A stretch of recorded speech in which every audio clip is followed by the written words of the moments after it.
Welcome to Season 5 of Pants Around Ankles Prevention, where my mission is to help you keep your pants securely buckled and avoid that unexpected, awkward, and embarrassing moment when you realize suddenly that they're not. This season, we're going to do things a little differently with shorts around ankles prevention. Quick, power-packed episodes designed to deliver a punch of truth to help you wake up to a new perspective. Let's see what today's short has in store. Are you waiting for all the lights to turn green?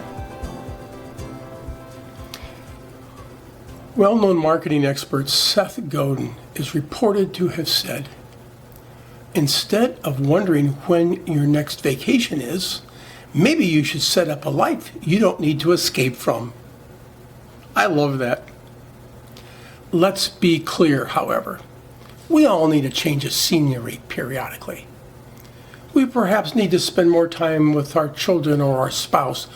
We have a healthy desire to see the world. All of those can be important and often are, and that's fine. But Seth isn't talking about not taking vacations.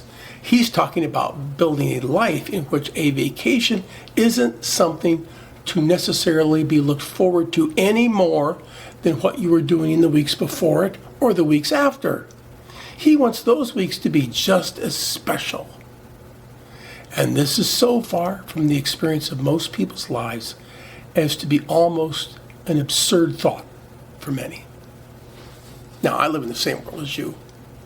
I'm very clear how even the idea of this occurring in our lives to create such a life is so daunting, so beyond our current level of understanding of what's possible for us, that we really wouldn't even know where to start such a journey.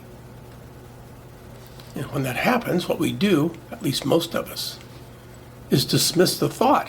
Yeah, I know I have. But just because I've made the mistake of dismissing that idea more than once, it's an idea that kept reappearing. For me, the idea has never been something I thought of in the way that Seth articulated it.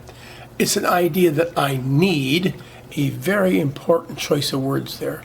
I need to figure out how to build a life with the autonomy to do what I want to do, pretty much when I want to do it. Okay, a little bit of a sidebar here. For those of you who know me, you're already aware that I'm a self-employed entrepreneur.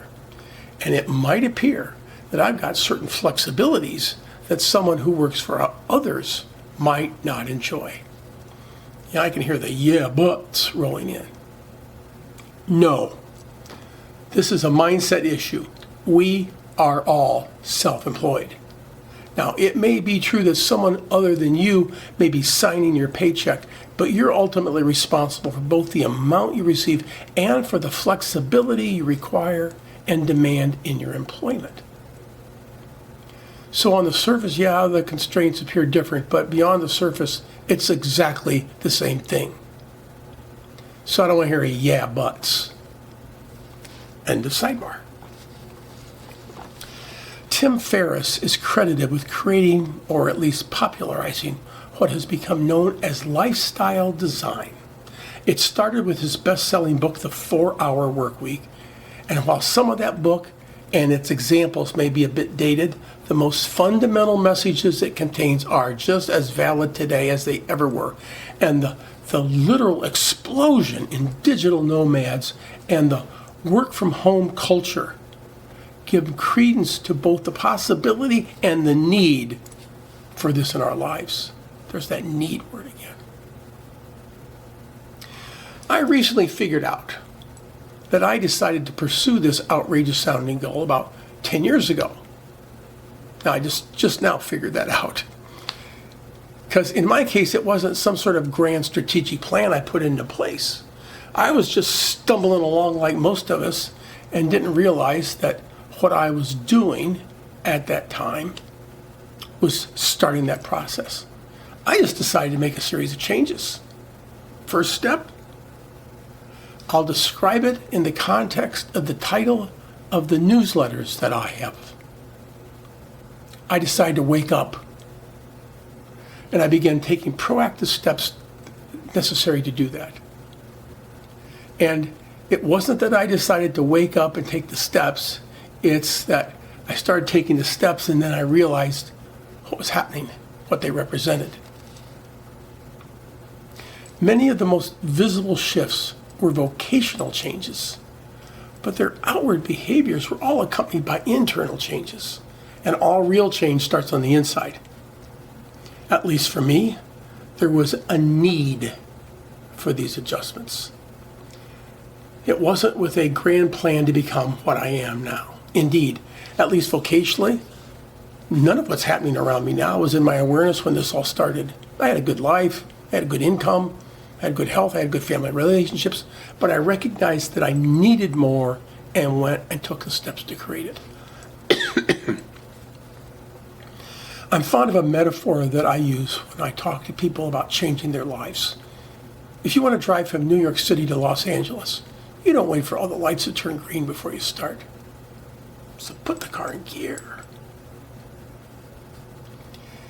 But where my metaphor breaks down beautifully is that in the journey I started, and am still on, I may have started in New York, but I don't know exactly where I'm headed.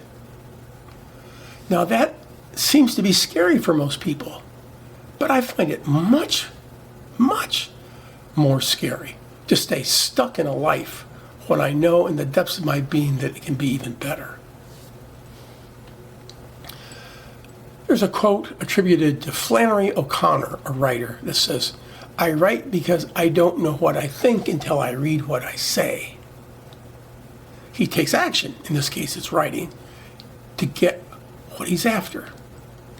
It's okay to put the car in gear and start moving even if you don't know exactly what the destination will be. Now, I can't speak for Flannery, but I suspect he's like me in that the first draft is always crappy. Just as the first part of a journey without a known destination and no map will not be clear and clean either. It's in the process of the journey that we figure it out. And in my experience, where we end up is way better than anything we could have figured out ahead of time with the car parked in the driveway. So to repeat what I said above, none of the great things that are happening around me right now were even in my awareness when I started taking steps to wake up. They're all better. You have to do the journey to find the destination.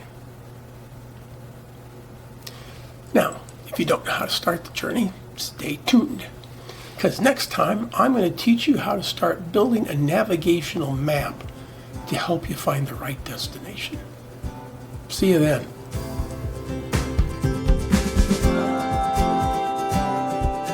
If you'd like a deeper dive into this topic, consider subscribing to our newsletter, Waking Up, where we will explore it in even more detail. And if you found this episode helpful, be sure to subscribe to the podcast so you never miss an episode. See you soon.